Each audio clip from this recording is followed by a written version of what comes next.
उत्तर वैदिक काल खत्म हो गया था अपना, है ना। और उत्तर वैदिक काल के बाद महाजनपद काल को भी कर लिया था। महाजनपद काल के साथ साथ में ही दो धर्म चल रहे थे, और उन धर्मों में से एक धर्म का नाम क्या है? बौद्ध धर्म, ठीक है।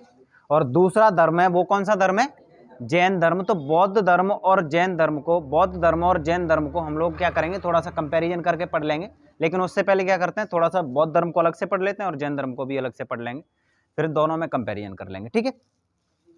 तो उत्तर वैदिक काल में जो कुरीतियां आई थी, जैसे महिलाओं की दयनीय स्थिति हो गई, जो वर्ण व्यवस्था थी वो कट्टर हो गई। वर्ण व्यवस्था की वजह से मतलब क्या बोलते हैं, समाज में एक विरोध उत्पन्न हो गया था, और जो शूद्र वर्ण था, उस शूद्र वर्ण की जो स्थिति थी, वो स्थिति बहुत ज्यादा दयनीय हो गई थी। और वो कैसा हो गया था, शूद्र वर्ण विद्रोही किस्म का हो रहा था। और इन्हीं सब के बीच से एक बौद्ध धर्म की उत्पत्ति होती है। तो बौद्ध धर्म के संस्थापक कौन है? गौतम बुद्ध। बौद्ध धर्म के जो संस्थापक हैं गौतम बुद्ध। बाकी मैं एक कहानी के थ्रू मतलब तुम्हें बता चुका था कि गौतम बुद्ध का मतलब जन्म कैसे हुआ, क्या वो सारा का सारा, वो दोबारा से मतलब दोहराने की जरूरत नहीं है।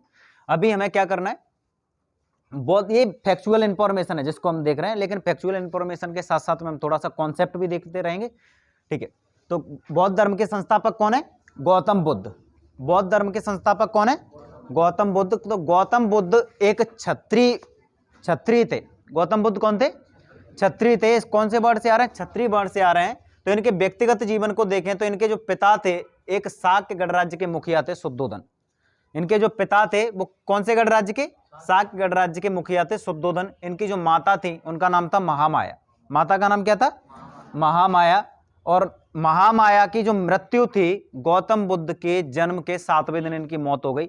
इस वजह से इनका जो पालन पोषण किया इनकी सौतेली माँ या मौसी ने। इन्हें क्या नाम से जानते हैं हम लोग? प्रजापति गौतमी के नाम से जाना जाता है, ठीक है।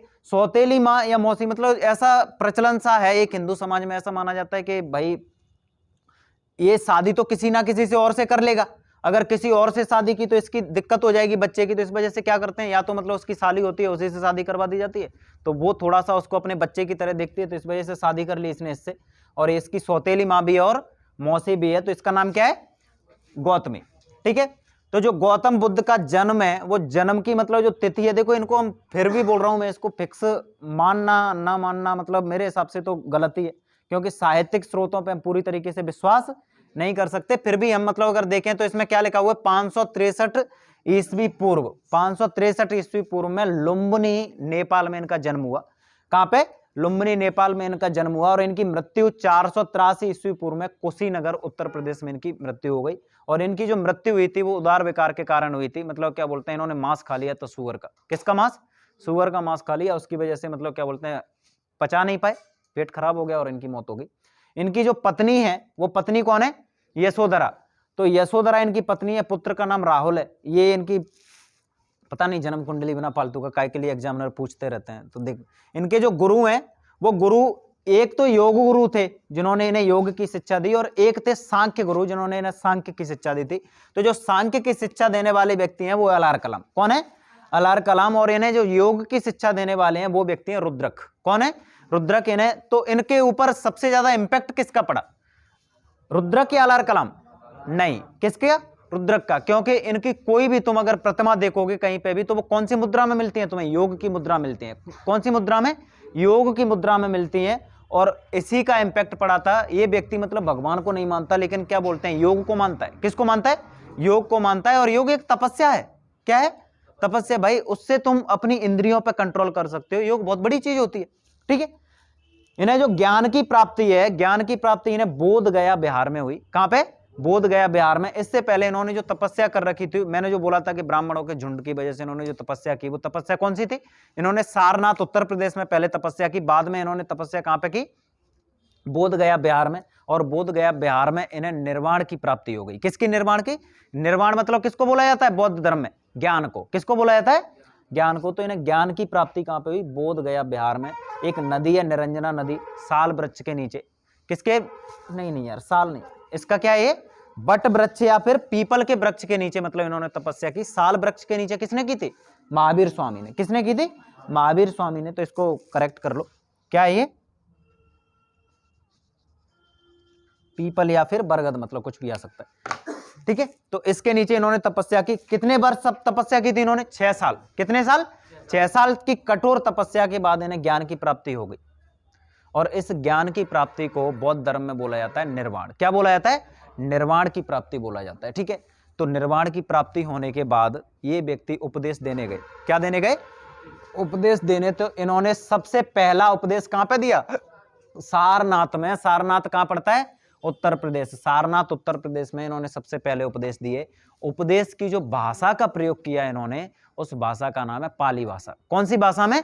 पाली भाषा में इन्होंने उपदेश दिया। और पाली भाषा में उपदेश देने का एक कारण था, क्योंकि पाली जन सामान्य की भाषा थी। किसकी? जन सामान्य की भाषा थी। और भाषा देखो क्या होता है, भाषा माध्यम है किसका? कम्युनिकेशन का।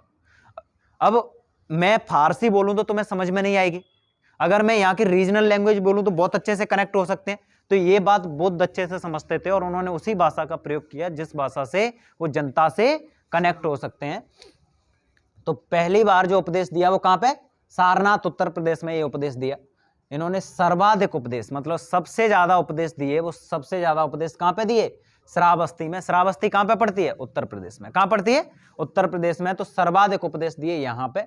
और फिर इनका जो महापरिनिर्वाण, क्या?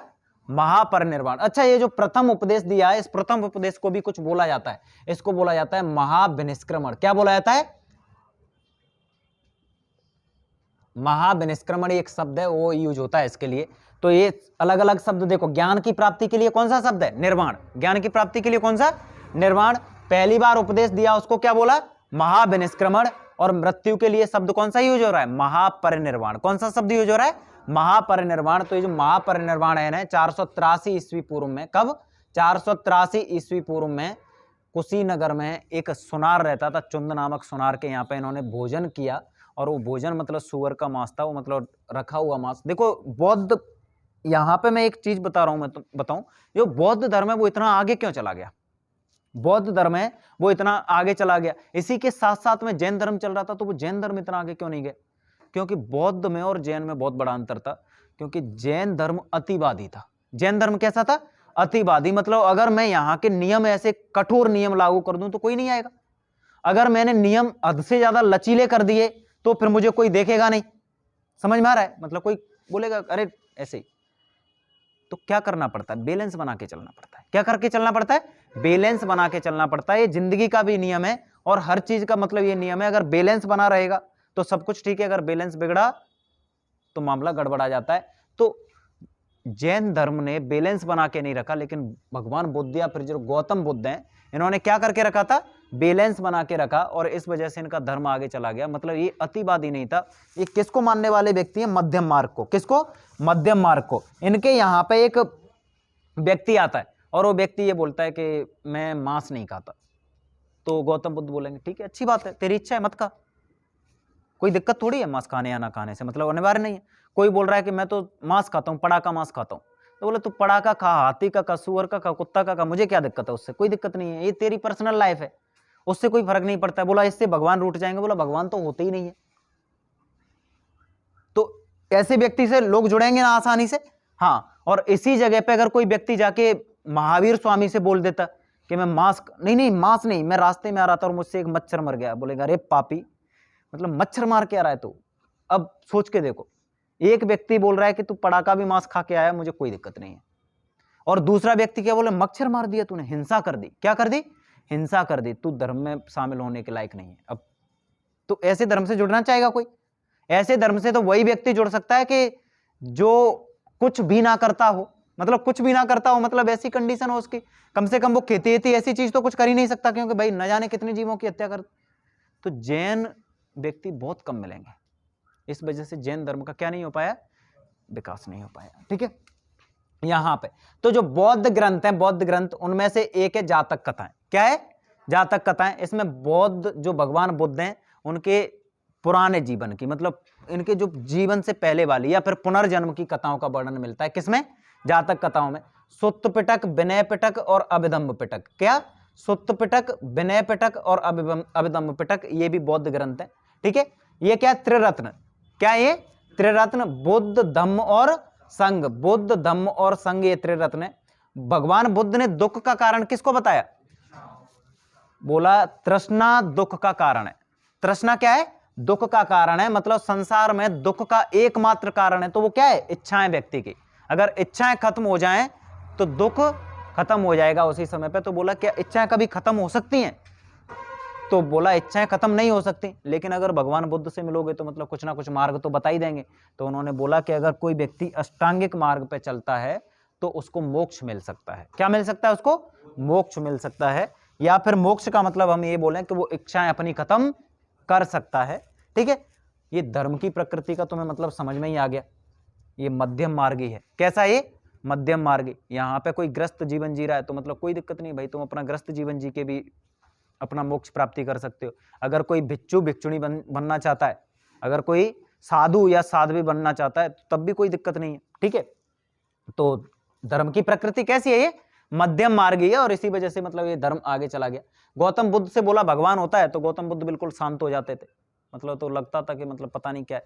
तो उनका मतलब ये था कि भगवान नहीं है। क्या है? भगवान नहीं है। आत्मा नहीं है। आत्मा भी नहीं है। वेदों की मान्यता गौतम बुद्ध के लिए नहीं, वेद नहीं है, या वेद जो हैं वो वेद सही नहीं है, उन पे हमें विश्वास नहीं करना है। वर्ण व्यवस्था, अरे वर्ण, जब वेदों को ही नहीं मान रहा तो वर्ण व्यवस्था का तो मामला ही छोड़ दो, क्योंकि वर्ण व्यवस्था का उल्लेख किस में मिलता है? वेदों में। ऋग्वेद से ही तो मिलता है। 10वें मंडल से पुरुष सूक्त से वर्ण व्यवस्था के बारे में जानकारी मिलती है। रंग भेद, इसको कोई दिक्कत नहीं है भाई, रंग अंग से कोई काला पीला कैसा भी है। ठीक है, पुनर्जन्म की अवधारणा, हाँ पुनर्जन्म की अवधारणा में विश्वास रखते हैं। अब यहाँ पे मामला फंस जाता है यार, जब तुम आत्मा के अस्तित्व को नकार रहे हो तो फिर पुनर्जन्म किसका? पुनर्जन्म कैसा? तो यहां पे ये बोलते हैं कि कर्मों का पुनर्जन्म होता है। किसका पुनर्जन्म होता है? कर्मों का पुनर्जन्म होता है। तो बोला कि कर्मों का पुनर्जन्म होता है तो मतलब आत्मा होती है? तो बोला नहीं, आत्मा नहीं होती है। तो फिर पुनर्जन्म कैसे? बोला नहीं, कर्मों का होता है। मतलब कर्म ट्रांसफर भी हो जाते हैं, मतलब मेरे कर्म तुम्हें दे सकता हूं, तुम्हारे कर्म ऐसे, ऐसा मतलब। ठीक है, बौद्ध धर्म की क्या है? शाखाएं। बौद्ध धर्म की 2 शाखाएं, और ये शाखाएं मतलब एक तो हीनयान और एक महायान। तो जो हीनयानी लोग हैं और ये महायानी लोग हैं, तो हीनयानी लोग गौतम बुद्ध को एक पुरुष के रूप में देखते हैं, महापुरुष। ठीक है, मतलब पुरुष नहीं है, महापुरुष हैं।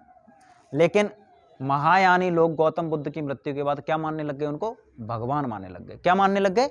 भगवान मानने लग गए। तो जो हीनयानी लोग हैं वो गौतम बुद्ध को आज भी मूर्ति पूजा करेंगे या नहीं करेंगे? नहीं करेंगे यार, हद हो रही है। जब महापुरुष मान रहे हैं तो उनकी मूर्ति पूजा क्यों करेंगे? बिल्कुल नहीं करेंगे। ये महायानी लोग, हाँ, उनको मतलब भगवान बोलते हैं, और भगवान लिखने के बाद क्या करते हैं? ये उनको ही मूर्ति पूजा भी करते हैं।